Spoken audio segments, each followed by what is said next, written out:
Hi student, 12th standard, chapter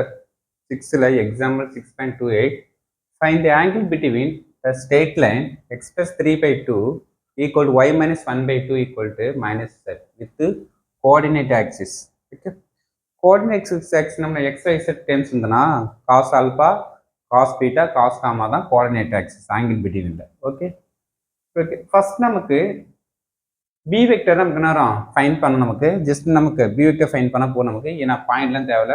B vector நமக்கு நான் பேர் வெக்டர் டிவைலுக்கு தான் but 2i 2j minus k okay இதுக்கு மாடலஸ் ஃபைன் பண்ணுங்க ஓகே அப்போ ரூட் நான் 2 ஸ்கொயர் பண்ண 4 2 square minus 1 square plus 1 9 root எடுத்தா 3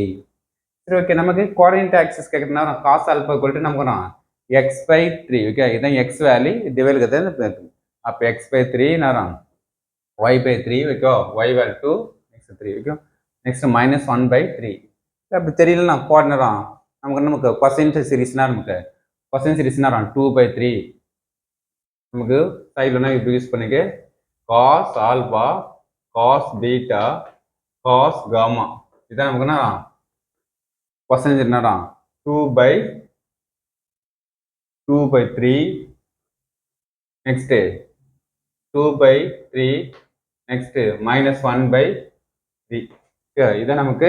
ஜென்ரல் ஃபார்முலா ஜென்ரல் டேர்ம்ஸ் இப்போ காஸ் ஆல்பா இது equal 2 by 3 equal cos beta வந்து 2 பை 3 ஈக்குவல் காஸ் காமா வந்து மைனஸ்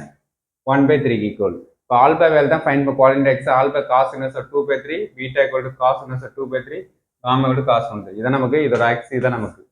இப்போ இதான் நமக்கு என்ன final answer okay first terms வந்து இதுக்கு ஈக்குவல்னா அப்போ ஆல்பா வந்து 2 பை 3 நெக்ஸ்ட் நான் பீட்டா கூட காஸ் சைடு வந்து இன்வெர்ஸாக மாறும் அப்போ 2 பை 3 இது இருந்ததுன்னா இன்வெர்ஸ் ஆகும் ஓகே இதை நமக்கு கோஆர்டினேட் ஆக்சில் angle okay alpha value beta value gamma value find பண்ண சொல்லிட்டாங்க ஃபைன் பண்ணிட்டோம் தேங்க்யூ ஸ்டூடெண்ட்